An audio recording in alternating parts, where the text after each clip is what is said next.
আমি বেলঘরিয়া থেকে বলছি। আমার বেশ কিছু পায়রা আছে। বিগত 1 মাস কি 20 দিনের মতো আমি দেখছি আমার পায়রাগুলো সব চুল সবুজ, বিভিন্ন রকমের পটি করছে। পায়রা সব পায়রা মোটামুটি দেখছি ঠিক আছে, কিন্তু তো হট করে একদিন দেখছি যে একটা পায়রা ঝিমাচ্ছে, তারপরের দিনই পায়রা মারা যাচ্ছে। প্রচুর ওষুধ মেডিসিন খাইয়েছি আমি, তাতেও কোনো কাজ হয়নি। লাস্ট টাইম ফেসবুক থেকে এই আর্টিক পিজন লক যে রাকেশদা আছে, ওনার সাথে আমি ফোনে কথা বলি, ফোন নাম্বার থেকে। তা উনি আমাকে বললো আপনি পারলে একটু আমার বাড়িতে এসে দেখা করুন। তো দেখা করার পরে উনি আমাকে অনেক সাজেশন দিল। ওনার কাছে কিছু মেডিসিন ছিল, তো ওই মেডিসিনগুলো আমার দেওয়াতে বললে এই মেডিসিনের কোর্সটা করুন, করে আমার ফিডব্যাক দেবেন।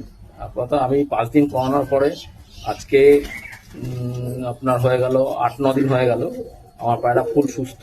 আমার বাচ্চা অনেক মারা যাচ্ছিল, কিন্তু অনেক ভালো এখন রেজাল্ট আমি দেখলাম। যারা যাদের পায়রা এরকম হচ্ছে, আমি ওনার কোনো করছি না, অ্যাডভার্টাইজমেন্ট করছি না, কারণ এরা তো নিরীহ প্রাণী। তো এদেরকে পুষ্টি যখন এদেরকে বাঁচিয়ে রাখা, সবকিছু মেনটেন্স করা আমাদেরই হয়, দায়িত্ব। তো যাদের এরকম আছে নিশ্চয়ই যোগাযোগ করুন আপনারা, করে আমার মনে হয় রেজাল্ট ভালো, আপনারাও আমার মতো রেজাল্ট পাবেন।